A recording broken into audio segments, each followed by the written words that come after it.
तैयार रहिए। स्टार्ट। महोदय, मैं अपने बारे में कहता हूँ स्टॉप।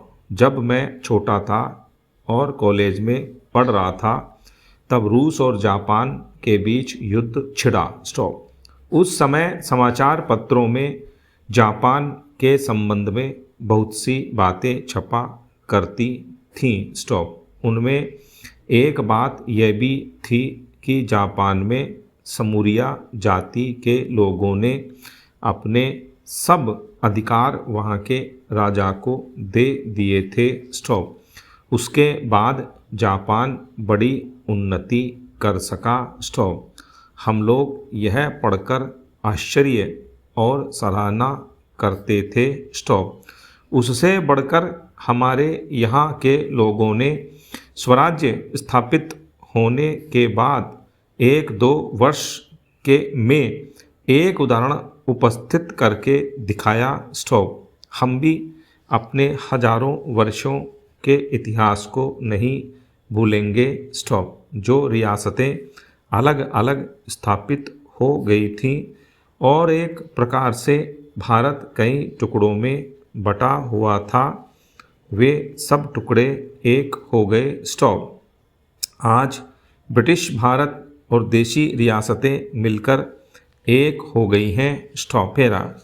उसके बाद हमारे सामने यह प्रश्न आया कि भारत के लोग केवल स्वराज्य से ही सुखी नहीं हो सकते स्टॉप। उनको किसी न किसी प्रकार सुखी बनाना है स्टॉप। इस संबंध में सरकार ने अपनी ओर से प्रायः सभी राज्यों में जमींदारी और जागीरदारी उन्मूलन के कानून उपस्थित किए और वे कानून पास हुए स्टॉप।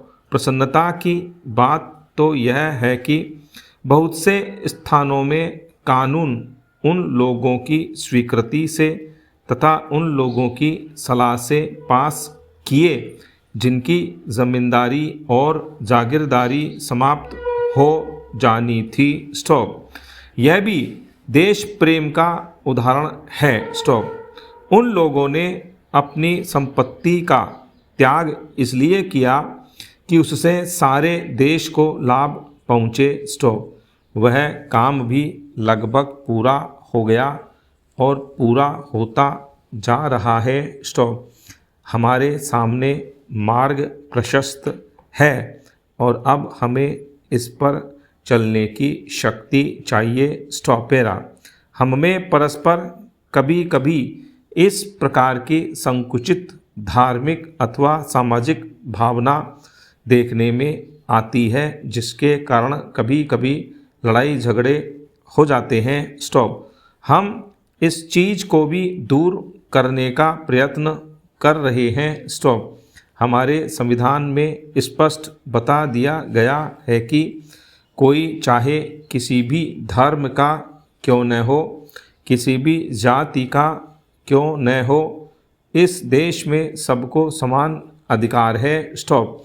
गरीब से गरीब आदमी को भी वही एक वोट देने का अधिकार है स्टॉप, जो कि राजा साहब को है या मुझे स्टॉप। धर्म के नाम पर किसी प्रकार का भेदभाव नहीं किया जाता है स्टॉप।